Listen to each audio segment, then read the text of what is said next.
say? I think the fashion aspect of our show, the fact that people would go online and talk about what Blossom was wearing and what Six was wearing, I don't think that occurred to us at the beginning.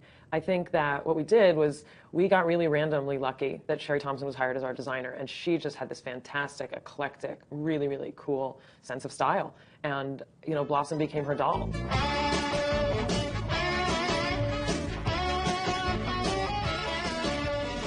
Blossom was my first job as a costume designer. I'm in the interview and we're talking, and Don Rio said to me, we talked a little bit about the look, and he said, oh, do whatever you want. I want people to tune in to see what Blossom and Six are wearing. And I thought, oh, great. And then as I'm leaving the interview, I turned back and go, well, are you interviewing for costume designer or costume supervisor or what? It's two different positions. He goes, oh, costume designer. I felt like the ground lifted me up and I floated out of the room. I mean, it was magical. And then I got the job, and when he said, do whatever you want, I'll never be told that again.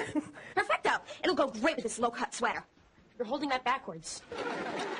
She didn't have a mom, you know, setting guidelines. She kind of did her own thing. She was the only girl in a family of brothers and men, and her dad was a musician. So I imagined that the kind of friends they had were more bohemian or artistic, creative types.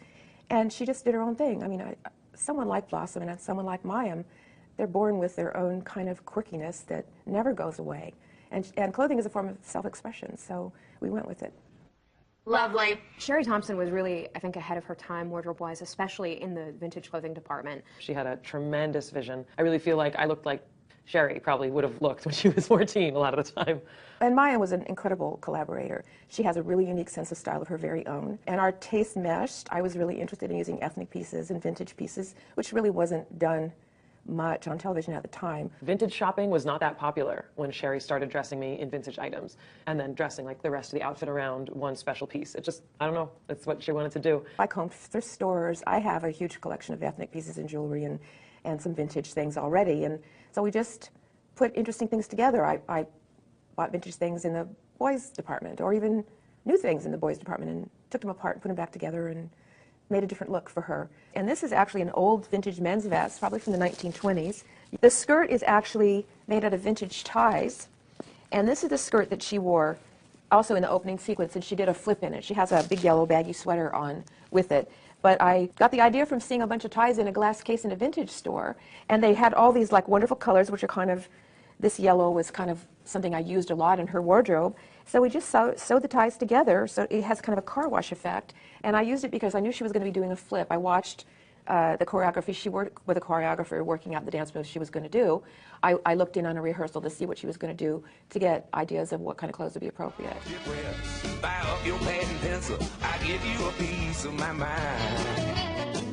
You know, she was really just attention to detail, big on patterns, big on ethnic fabrics. People were starting to like get their heads out of the sand and start looking around at the rest of the world and realizing that it was a varied place and that other cultures had value and were interesting and became trendy, kind of. This vest is actually made out of an African kente cloth. It's hand-woven in strips, and I bought the strips at an African marketplace and sewed it together and made it into a vest. The colors are non-traditional for the kente cloth in that part, but this is the traditional colors with the blue. I designed a little short top for her to wear underneath. It has a hood in the back, and the vest is kind of tweaked up. Oh, the interesting part about the vest is the inside is lined with the same fabric as the blouse, which is the kind of thing you get to do when you design things from scratch. This was a hat she wore. It has a hole. It's a Moroccan-style hat, and it has a hole in the top where her ponytail stuck out. The pants are interesting. They're fun. We call them MC Hammer pants, and she actually did some kind of a dance-like MC Hammer moves in them. And this shape of trousers is actually a very ancient men's garment shape, and we trimmed it on the bottom. She probably had some kind of little Moroccan slippers. I can't remember. So that's like the ethnic look. So? Too cute. I was going for cute. What's wrong with cute? We actually brought hats back, and that was, you know, both Mayim and Jenna at the time wore hats.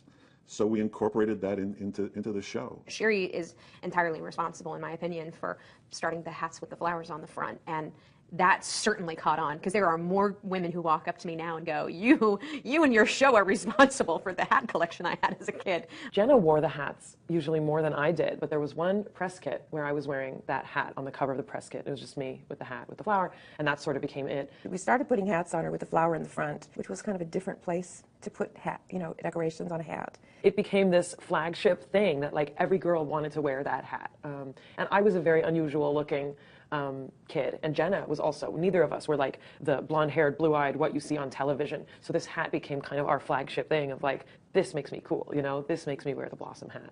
You know something? I've seen you around school in your goofy-looking hats.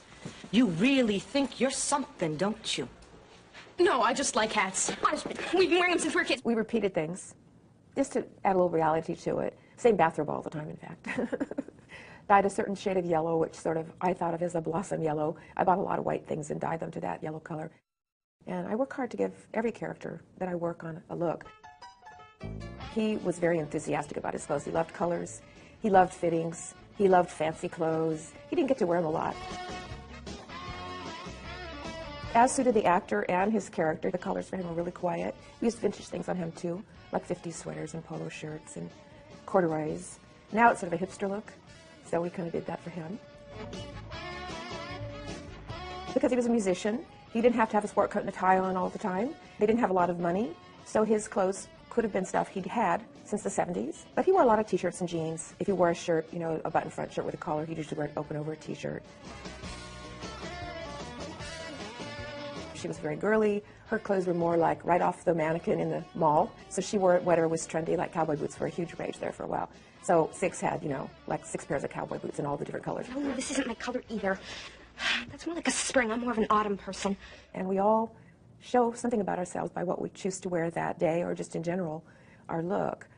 So I use that when I read the scripts and help the actors. It's the most gratifying thing about the job, is to help their actors create their character. And what I always look for is the psychology of the character, the arc of the character through the particular script, particularly with guest stars.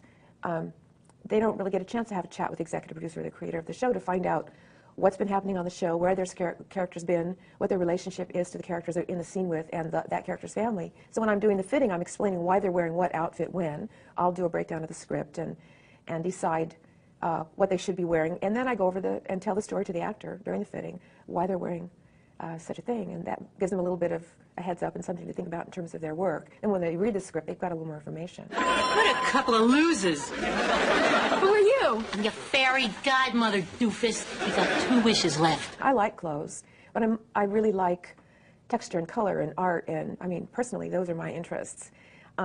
So for the job, the most gratifying thing is to help the actor create the character. She really made such an attempt to be innovative. It isn't just when you're wearing jeans and a t-shirt that you're accepted. You can go to the vintage clothing store and spend $5 on something and be more cool because you're different. And sometimes coloring outside of the lines is the coolest route to go. We had incredible seamstresses. She had an amazing team of people working with her. She was just, an amazing kind of powerhouse of fashion. It was a fantastic experience, a lot of fun. It was great to see the characters and the kids themselves grow up and evolve, and that's, to me, the most fun part of it, is working with the people. And the clothes is just a bonus.